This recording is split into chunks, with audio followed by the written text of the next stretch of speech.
Assalamualaikum warahmatullahi wabarakatuh. Good morning, everyone. Thank you for having me today. My name is Syah Ahmad. Here, I will presenting our research about trajectory planning of differential drive robot for auto-docking session using LSTM-based learning models. Our research is affiliation in Research Center for Smart Mechatronic Brain, University Technology Malaysia, and UIN Sunan Gunung Jati Bandung. Introduction, context, and motivation. Increasing demand, autonomous navigation robots are essential in industry such as logistics and manufacturing for improved efficiency. And however, conventional navigation method often lack adaptability. The problem statement is our goal enable differential drive robot to perform auto-docking at charging session with precision. Limitation of traditional method are adaptability to avoid obstacles and require manual adjustment and tuning in varying conditions. So we propose solution LSTM-based trajectory planning because use time series data to predict the robot's movement. It's realized on Aruco marker data X, Z, and Y for real-time trajectory adjustment. An objective of the research is develop LSTM model for autonomous navigation toward docking stations, minimize sensor requirement while maintaining high accuracy in trajectory planning. Previous research and research contribution, as you can see, but in this study, previous research, uh, in previous research, none of this study examined auto-docking using STM with Aruco markers. So our contribution include development of control system based on LSTM for predicting trajectories using Aruco markers, analysis of energy consumption during auto-docking, and achieve high accuracy in linear and angular velocity prediction using Aruco markers. LSTM and its advantage is why use LSTM for trajectory planning because LSTM is a type of RNN well suited for time series data and predicting sequential patterns, and then capable of retaining and learning from previous steps in a sequence, making it ideal for trajectory prediction in dynamic environment.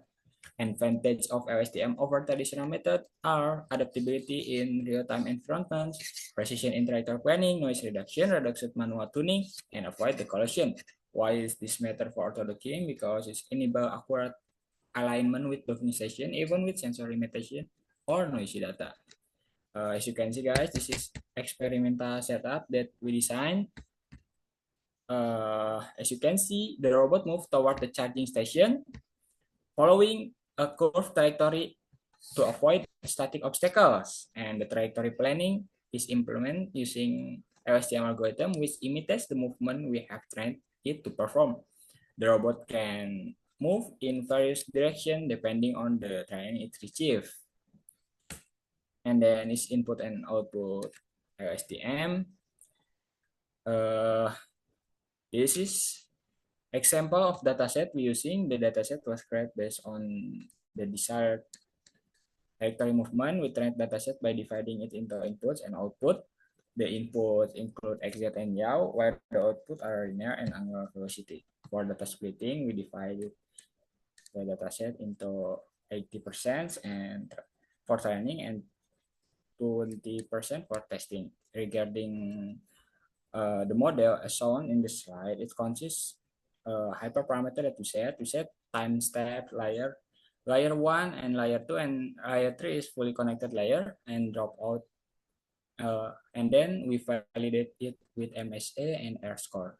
As you can see, guys, the highest accuracy is we are using 25 time step and layer 1 is 185 and layer 2 and 128, and then layer 3 is 32 and drop out in 0.3 and for layer 1 and 0.2 and layer 2. That the result is 87% for linear velocity and 92% for angular velocity. And then this is model result.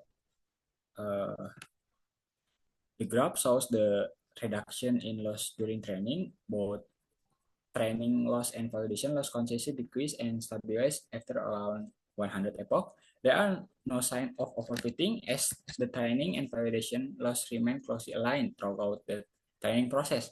The final was stabilized around 0.1, indicating good model performance.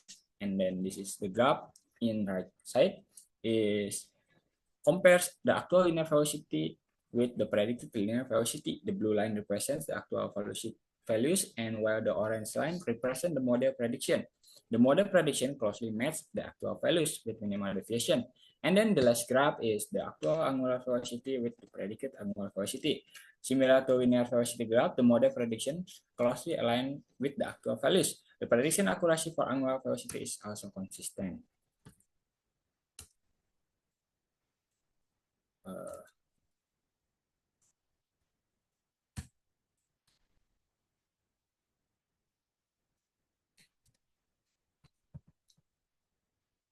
This is a trajectory model. The graph compares the yaw value detected the Aruka marker in blue line with platform orientation measured by the IMU in red line. The yaw values from the Aruka marker closely follow the platform orientation with slight deviation observed of the curtain points. This comparison demonstrates the consistency between the marker-based and IMU-based measurement. And then the graph in the right is show how the yaw value change relative to the z-axis position the Aruka marker. The yaw fluctuates with increasing z-axis values, indicating change in the robot's angular orientation as it moving along the z-axis. The steady trends highlight its effectiveness of the marker in capturing angular adjustment over distance. And then the last graph is plot x-axis position against the z-axis position, the Aruka marker. It reflects the trajectory path into the plane, showing smooth transition and adjustment as the robot moves. The curved trajectory suggests the robot follow a plane path, potentially avoiding obstacle or making correction. And this is our power consumption. In for test trends, it is reached a low of 24.8 volt in 40 seconds, then stabilize at 25.6 volt. The current trend is fluctuates and stabilize around 4 ampere by 50 seconds. The power consumption we touch peak at 116 watt in 10 seconds and drop to 74.4 watt in 40 seconds. Average power is 83.05 watt during the test. And this is power consumption for the motor. As you can see, guys, its peak and drop. Average power per motor is in front right is 31.32 watt, and front left is 30.57 watt, and rear right is 32.03 watt, and rear right is 29.49 watt. Overall average is 30.59 watt per motor. And the conclusion is this study demonstrated that ISTM can indeed be applied effectively to trajectory planning using Aruka marker and minimal input data, especially x-axis, z-axis, and yaw degree. The model successfully followed a trajectory by learning from previous movement patterns, allowing the robot to adapt its navigation based on typical path and behavior. This approach enabled the robot to track a stable and precise trajectory toward a docking station even with limited sensor data. Thank you guys for your attention. Assalamualaikum warahmatullahi wabarakatuh.